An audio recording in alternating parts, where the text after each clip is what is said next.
El desempleo juvenil es una de las problemáticas más alarmantes en Ecuador. Según el Instituto Nacional de Estadísticas y Censos, en enero de 2024 la tasa de desempleo juvenil alcanzó el 9% a nivel nacional. Esto afecta directamente a una población que constituye el 20.3% del total del país, evidenciando una crisis estructural que necesita soluciones urgentes. En respuesta a esta realidad, el gobierno de Daniel Noboa impulsó la Ley Orgánica de Eficiencia Económica y Generación de Empleo, aprobada en diciembre de 2023. Esta normativa, junto con el reglamento de la Ley Orgánica de Juventudes, promulgado en marzo del 2024, tiene como objetivo incentivar la contratación juvenil mediante beneficios fiscales y nuevas regulaciones laborales. Los resultados iniciales parecen prometedores. Hasta marzo del 2024 se han registrado cerca de 64.000 jóvenes contratados y más de 105.000 empleos generados en un periodo de 5 meses, siendo la provincia del Guayas la principal beneficiaria, según datos del Ministerio de Trabajo. Pero, ¿esta ley es suficiente para abordar los problemas estructurales del desempleo juvenil? ¿Es una solución sostenible o solo una respuesta temporal a una problemática más profunda? Bienvenidos a Jóvenes y Empleo, la conversación, el espacio donde analizamos las políticas y medidas que impactan directamente al empleo juvenil en Ecuador. En este capítulo, junto a nuestro invitado Jean-Pierre Serrano, abogado y especialista en Derecho Constitucional y Laboral, profundizaremos en las oportunidades y limitaciones de esta ley.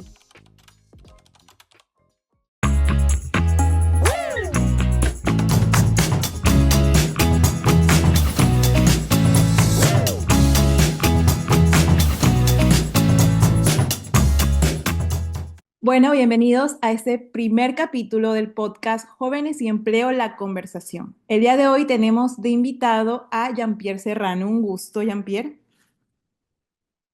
Hola Belén, mucho gusto. Gracias por la invitación. Para mí es un placer estar aquí y poder colaborar con la información que sea necesaria.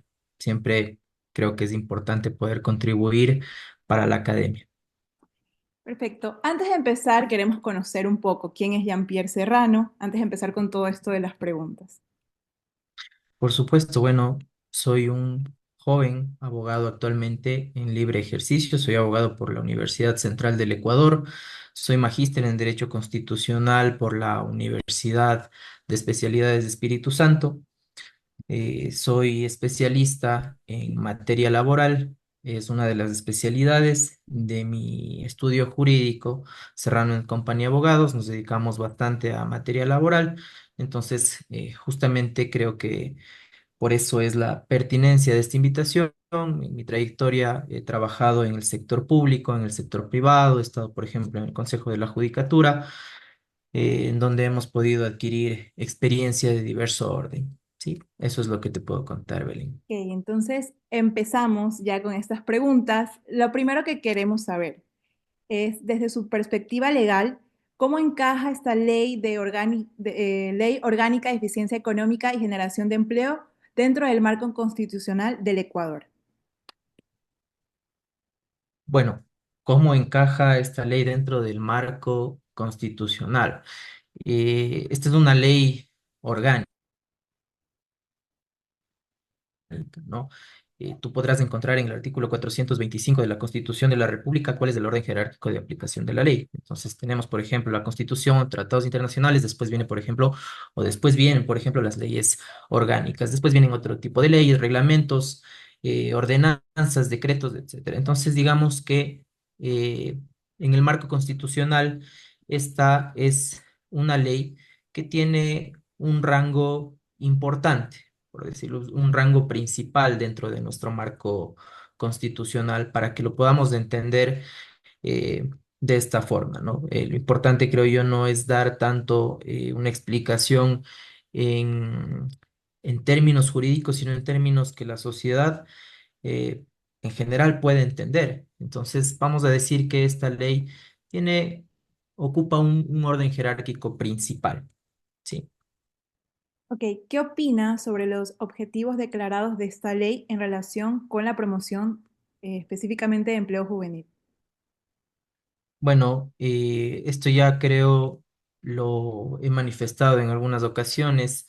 Creo que existe una confusión, existe una distorsión en la finalidad de esta ley, un desvío de atención, tal vez, si se lo quiere decir así, porque esta es una ley de urgencia económica.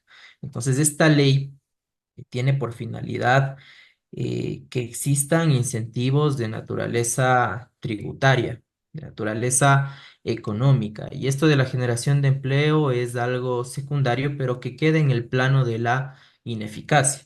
El artículo 1 de esta ley nos dice que el objeto es el impulso inmediato del empleo, el incremento de la recaudación tributaria y el incentivo de la inversión. Y por supuesto, nos dice que primerito es el impulso inmediato del empleo, pero es algo que realmente queda en último lugar, porque lo único que nos trae esta ley es una reforma a la ley de régimen tributario interno, en donde se dará un incentivo a aquellas empresas que contraten a jóvenes de entre 18 y 29 años. ¿Ya? Entonces, el enfoque de esta ley es en materia económica, más no en materia laboral. Ok, yo quiero aquí hacer un paréntesis, porque estuviste comentando de que has estado manifestando, ¿no? Constantemente como tu opinión acerca de la ley. ¿En dónde estás manifestando? ¿Acaso en alguna red social como para que te podamos seguir, podamos conocer tus opiniones? Bueno, realmente tenemos grupos académicos, ¿no? Estos no son grupos abiertos donde siempre con colegas debatimos de diferentes temas, como por ejemplo la entrada en vigencia de esta ley, que es una ley joven, aproximadamente hace un año que entró en vigencia. Entonces, en estos grupos académicos es donde podemos discutir, en grupos de la universidad, de tercer, de cuarto nivel, en grupos con colegas, ¿no? No es específicamente en una red abierta. Ok, ahora vamos acerca del empleo formal y empleo informal en cuanto a esta ley. ¿Qué impacto usted prevé que tendrá esta ley sobre el empleo formal versus el empleo informal? A ver, en el Ecuador lo que más existe es empleo informal, mi querida Belén. Eh, Realmente el Ecuador tendrá, eh, hablando en porcentajes, más o menos un 40% máximo de empleo formal. El resto es empleo informal. Es una tasa bajísima de empleo formal. Y esta ley no ha traído una situación cambiante a esta estadística, ¿sí? No ha cambiado por la entrada en vigencia de esta ley. Y es justamente porque te comentaba, existe una distorsión a la ley. Esta ley es un proyecto o es una ley de urgencia económica, no es una ley de índole laboral. Entonces, el impacto que ha tenido en materia laboral, esta ley es corto, es sumamente bajo. No ha cambiado en gran medida el empleo formal. Si el empleo formal es que tú puedas tener un contrato de trabajo, que puedas tener una afiliación, que puedas tener todos los beneficios de ley, que te paguen tus horas de extras, tu decimotercero, tu decimocuarto, tus fondos de reserva. Esto es empleo formal, ¿sí? Que tengas una relación de dependencia legalmente establecida. Pero, como te decía, lo que menos existe es esto. Y esta ley no ha generado que este panorama cambie de modo general en el Ecuador, Ok, ¿sí? entonces, Aquí entramos en un tema de ineficacia de la ley, simplemente. justo iba a comentar sobre esto. Entonces, desde su perspectiva, ¿usted cree que no responde adecuadamente a los desafíos que enfrentan los jóvenes actualmente en el mercado laboral? Yo considero que no. Considero que no porque, insisto, hay un desenfoque en esta ley. Hay un tema de un disfraz, ¿sí? Porque queremos atraer de alguna forma la atención. Es un tema bastante político. Hemos generado o hemos expedido una ley para fomentar el empleo, pero realmente no estamos fomentando tanto el empleo, ¿sí? Estamos expidiendo normas de incentivos tributarios para el sector empresarial.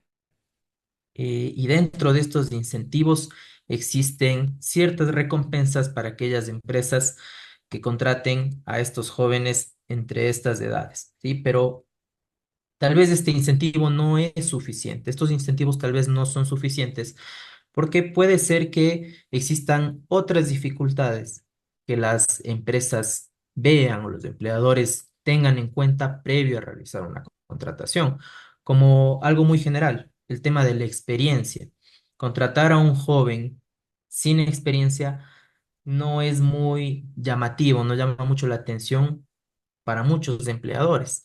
Aunque es algo cruel, es una realidad, aunque debería darse la oportunidad, porque justamente no puedes pedirle a un joven de 19 20 años que tenga 4 o 5 años de experiencia en A o en B situación, en X cosa, si justamente no le brindas la oportunidad. Entonces hay otros retos que los jóvenes enfrentan más que la eficacia de una ley. Sí, aquí conversando un poco de lo que me ha pasado en mi, como que en mi etapa laboral, yo estoy encargada de la comunicación en mi empresa. Ya entonces todas las vacantes que nosotros enviamos pasan por mí. Entonces casi la mayoría, y es verdad lo que usted dice, la mayoría dice experiencia. Entonces, como yo tras que estoy en comunicación y yo tengo las redes sociales, siempre estoy constantemente recibiendo comentarios de personas diciendo, pero yo no tengo experiencia, pero yo le prometo que yo soy joven, yo aprendo, yo estoy dispuesta a aprender ustedes, pero obviamente de jefaturas dicen como que no, realmente tienen que tener experiencia. Entonces, sí pasa esto, lo que usted dice, que a veces quieren hacer como incentivos, pero dentro de las empresas siempre están buscando igual con experiencia. Entonces, como que hay un conflicto aquí.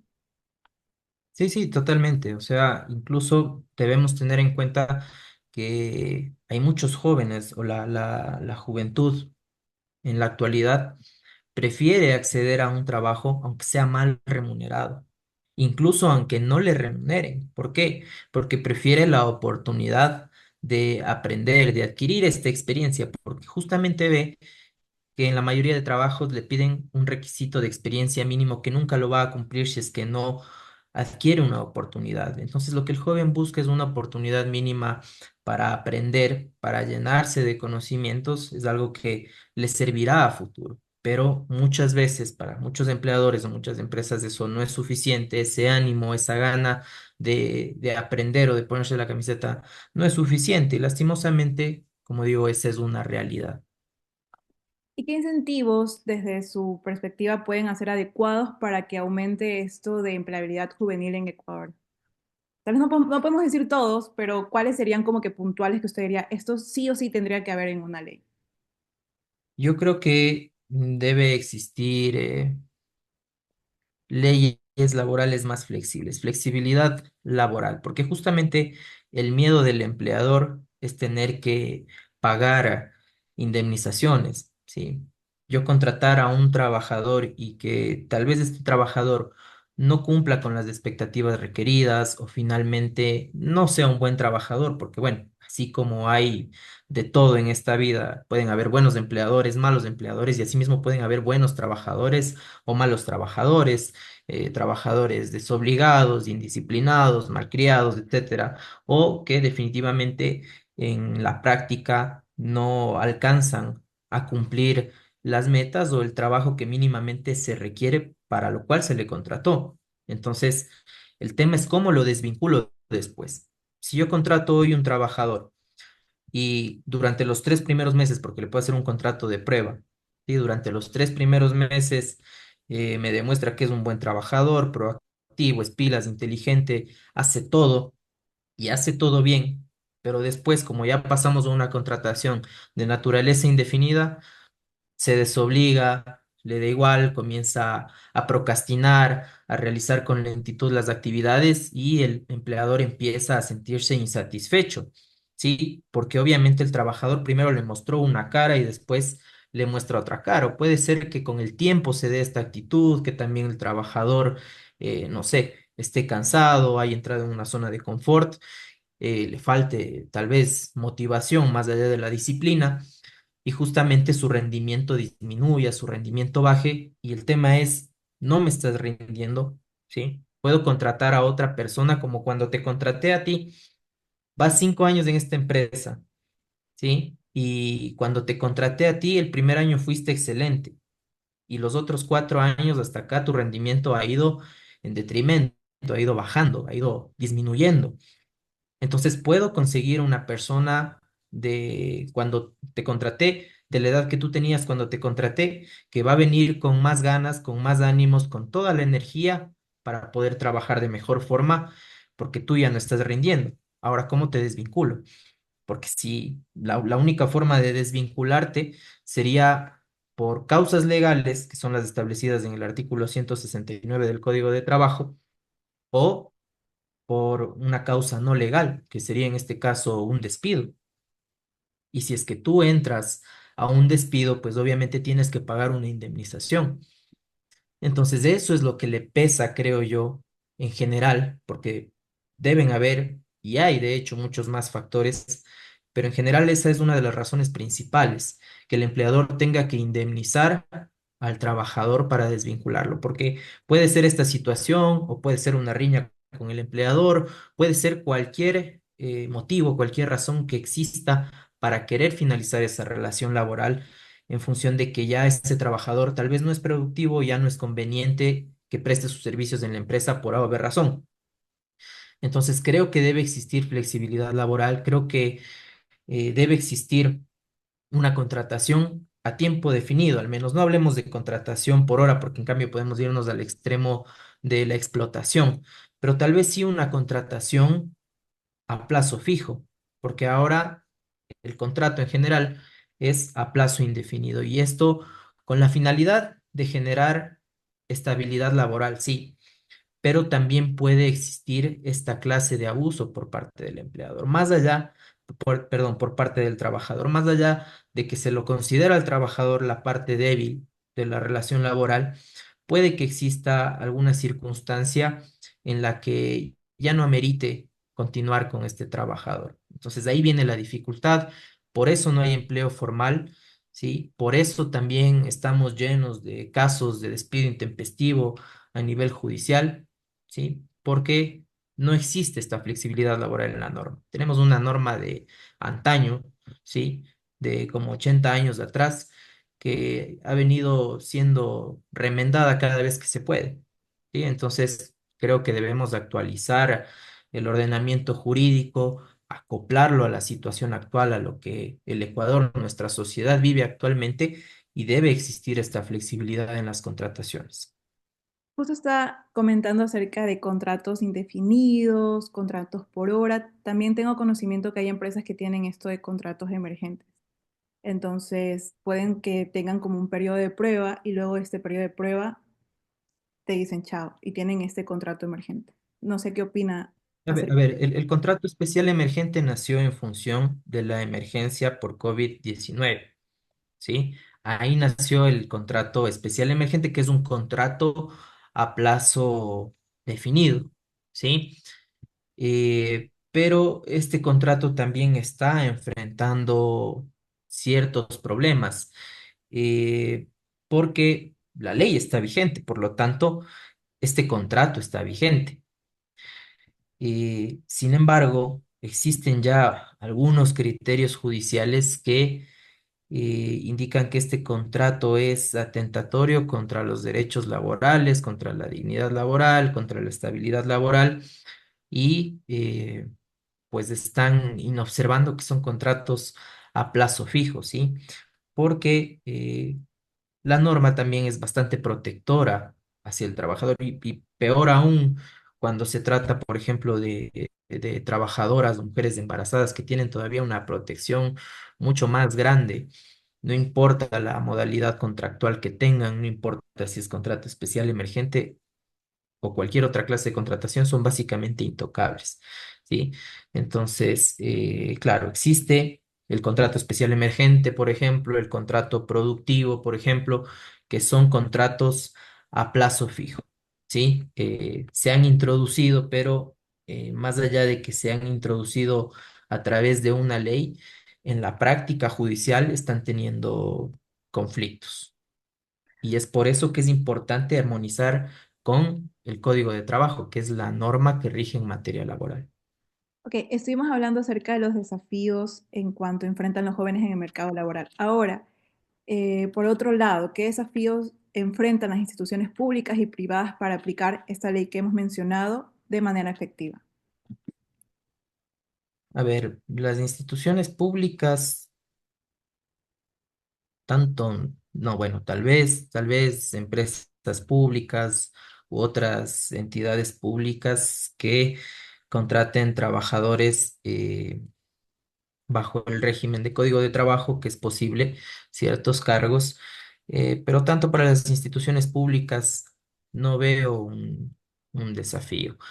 Eh, para el sector privado, sí, como digo, el tema de esta ley, sí, es incentivarlos en el ámbito tributario, más que en el ámbito laboral. Entonces, retos como tal en el ámbito laboral, pues no habrá en gran medida, ¿sí? Porque tal vez el incentivo tributario que se ofrece por la contratación de personal de 19 años en adelante hasta los 29, eh, pues tal vez no es suficiente como para cubrir, por ejemplo, el caso de una desvinculación no legal, de un despido de cualquiera de estos trabajadores, sean uno, sean varios.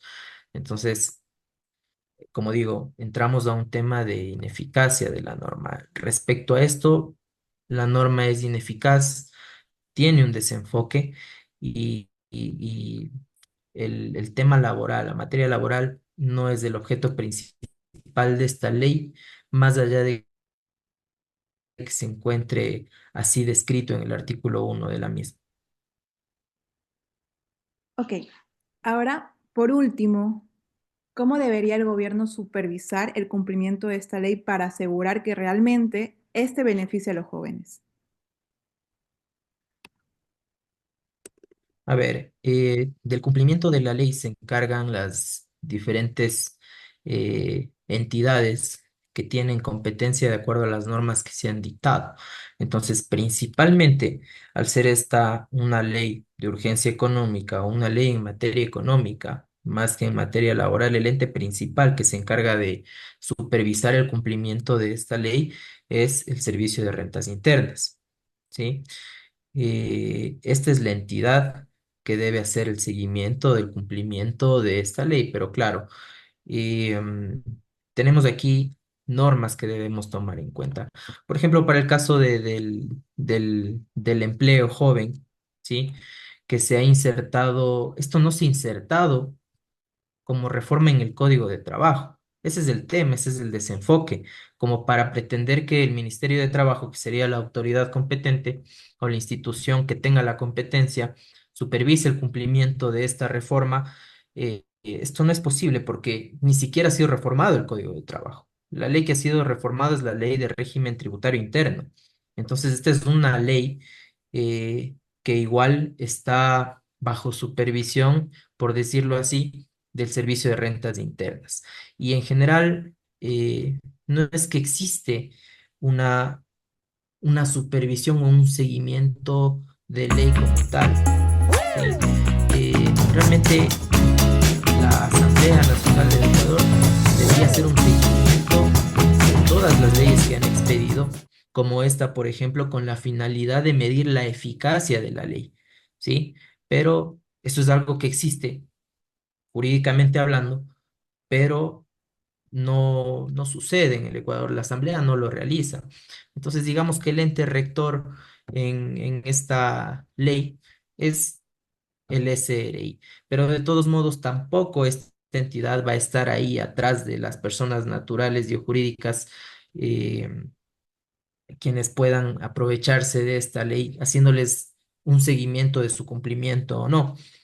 En general, hay que distinguir las normas aplicables para el derecho público y para el derecho privado. Si para todas las instituciones de derecho público, todas las personas de derecho público pueden hacer solo lo que la ley les permite, y no solo que pueden, sino que deben hacer lo que la ley les permite. No pueden hacer otra cosa que no esté previsto en la ley, o peor aún que diga lo contrario. Sí, este es el principio de legalidad y esto lo podemos ver en el artículo 227 de la Constitución de la República. lo que no pasa, por ejemplo, con las instituciones de derecho privado. Pero como digo, no es que una entidad como tal va a estar atrás de cada una de las instituciones, ¿sí? Ok, listo, eso sería todo. Gracias, Jean-Pierre, por aceptar esta entrevista. Entonces, muchísimas gracias y espero vernos pronto. Gracias, Belén, con muchísimo Gracias. gusto y a las órdenes siempre. Gracias.